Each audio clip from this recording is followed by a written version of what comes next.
يلا نفتح دي ونفتح الثانيه. الاول السلام عليكم ورحمه الله وبركاته. بما ان جيراني وحبايبي اللي بيتفرجوا على الفيديو ده وصحابي طبعا وكل الناس اللي شرفتنا بالاشتراك في القناه مؤخرا نورتونا، تعالوا نفتح دي ونفتح دي. بس الاول اللي تحت مفتوحه هيبقى سهل، هتبقى سهل. افرجكم على الحاجات اللي فيها. الاول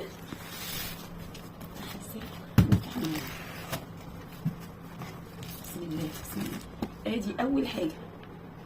ده ايه بقى؟ طقم سرير. اللون ده حلو مش وحش، تمام ماشي.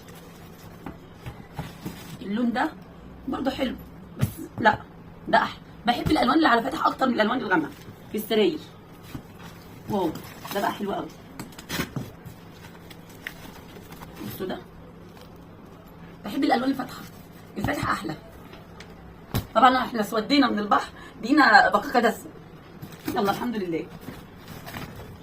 واو بصوا الجمال. الورده دي في مفرش كبير جميله جميله بجد. الاسعار على فكره الشطاره بقى في ايه؟ الشطاره في ان الواحده تجيب خامه حلوه وسعر مظبوط.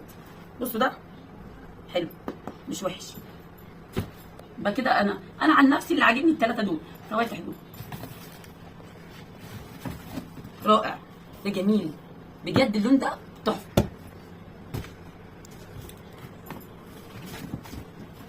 وده جميل جدا، ده حلو برضه. دول كده 2 4 6 7 هم 10، ففي 3. ده هو ده. لا ده الورده فيه فوشيا، ده الورده فيه لبني فصل جميل. لسه في تاني، لسه في تاني تحفه جميل. الكارو ده في الفرش بيبقى ذوق وشيك كده رائع.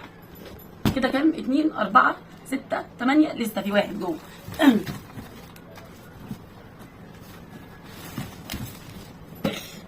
حلو احمر حلو شغال يعني.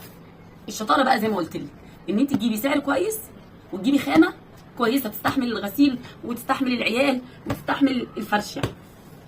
الاسعار بقى، تعالوا بقى نقول الاسعار ايه. الاسعار بقى بتختلف من مكان لمكان. عارفين انتوا ده السرير الكبير. السرير الكبير بالخامه دي ممكن يبقى عامل 250، في مكان تاني يعمل 300، في مكان تاني 280. فهي بتختلف من مكان لمكان. فربنا يرزق الجميع. وريناكم اللي في الاولانيه، نوريكم اللي في الثانيه بقى الفيديو الجاي. مش عايزاكم بقى تنسوا اللايك. كل اللي يشوف الفيديو يخبط لايك. نشوفكم على خير ان شاء الله.